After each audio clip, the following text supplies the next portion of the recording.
아버지와 성자와 성령의 이름으로 말씀드립니다. 오늘은 맥주 감사주일입니다. 함께 말씀을 나누는 우리 모두에게 성령의 은총이 함께하기를 기도합니다. 우리 성공회는 매년 7월 첫 주를 맥주 감사주일로 예배를 드립니다. 그 근거는 출애굽기 23장 14절에서 17절에 나오는 야훼 하나님께서 지키라고 말씀하신 세 절기, 즉 무교절, 맥주절, 추수절에서 유래하고 있습니다. 이 맥주절은 곡식에 만물을 바치는 절기인데 보리를 수확한 후 감사를 드리는 절기입니다. 연관된 말씀은 출애굽기 34장 22절에서 나오고 있습니다. 당시에는 농업이 주축이었던 때라서 농사철에 따른 수확을 하게 되고 거기에 대해 하나님께 감사를 드리게 되는 것입니다. 그런데 오늘날은 그런 맥주절의 의미는 점점 퇴색하고 있습니다. 그 이유는 여러분도 잘 아시겠지만 예전처럼 그렇게 농사를 많이 짓지 않기 때문입니다. 그래서 현대적 의미에서의 맥주절은 지난 6개월을 하나님의 은혜로 살아온 것을 감사하며 남은 금년 하반기에도 주님의 은혜로 감사하며 살아갈 수 있도록 기도하며 다시 한번 마음가짐을 새롭게 하는 절기로 이해하시면 될 것 같습니다. 혹 지난 6개월 동안에 여러 가지 사정으로 원망과 불평으로 사셨다면 하반기에는 늘 감사하는 시간들이 되어서 많은 열매를 맺는 금년 한 해가 되기를 기원합니다. 감사는 하나님께서 주시는 축복의 통로입니다.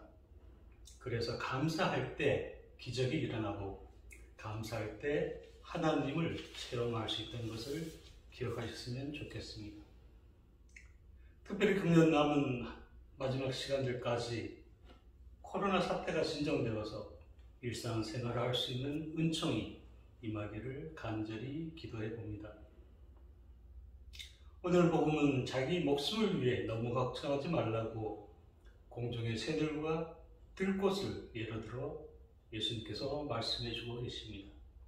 즉, 새들은 먹는 일에 고민하지 않아도 하나님 야훼께서 먹여주시고 들꽃들도 수고하지 않고 길쌈도 하지 않지만 화려하게 차려 입는다는 말씀입니다. 따라서 우리가 무엇을 먹고 마시며 살아갈까, 또 몸에는 무엇을 걸칠까 하는 것에 마음을 빼앗기지 말고 먼저 하나님의 나라와 하나님께서 의롭게 여기시는 것을 구하려고 노력하라는 말씀입니다. 우리는 생명을 갖고 있기에 먹고 마시며 살아갑니다. 그러나 우리가 믿는 신앙은 더 중요한 것이 우리에게 있다고 알려주고 있습니다. 그것은 우리 생명의 근원이 바로 하나님께 있다는 것입니다. 오늘 복음에서는 그것을 바로 하나님의 나라와 하나님께서 의롭게 여기시는 것이라는 표현을 표현하고 있는 것입니다. 하나님 나라는 하나님이 중심이 되는 나라입니다. 따라서 우리의 삶도 하나님이 중심되는 삶이 되어야 합니다. 다시 말해 우리의 삶 가운데 하나님이 살아계셔야 한다는 것입니다. 또 하나님께서 의롭게 여기시는 것을 구하라는 말씀은 우리와 늘 함께 하시는 하나님을 의식하고 우리의 삶을 통한 실천을 하라는 의미의 말씀입니다. 그 실천이란 어려운 이웃을 돌보고 가난하고 소외되고 그리고 병든 이들을 가엾이 여겨 그들에게 배려와 사랑의 실천을 하라는 것입니다. 예수님도 그런 하나님에 대해 우리에게 가르쳐 주셨고 그분이 치유하고 용서하며 살아가신다는 사실을 몸소 실천하면서 우리에게 보여주셨습니다. 그렇다면 하느님을 아버지라 부르는 자는 우리도 당연히 예수님께 배워서 실천하는 모습을 보여줘야만 할 것입니다.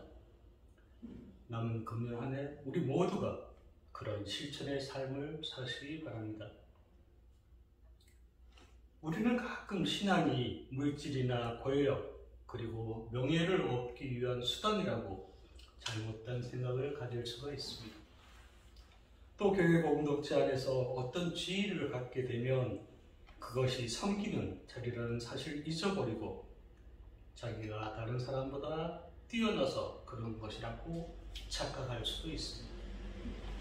그럴 때 우리를 다시 돌아보게 하는 것이 바로 기도입니다. 기도는 자기 뜻이 이루어지길 바라는 것이 결코 아닙니다. 예수님도 겟세마니 동산에서 기도하실 때 제 뜻대로 마시고 아버지의 뜻대로 하소서 하고 마태복음 26장 39절에서 말씀하고 계십니다. 이렇게 기도는 우리가 하느님을 아버지라 부르며 하느님을 우리 삶의 중심에 모시고 살아가길 바라고 있는 것입니다.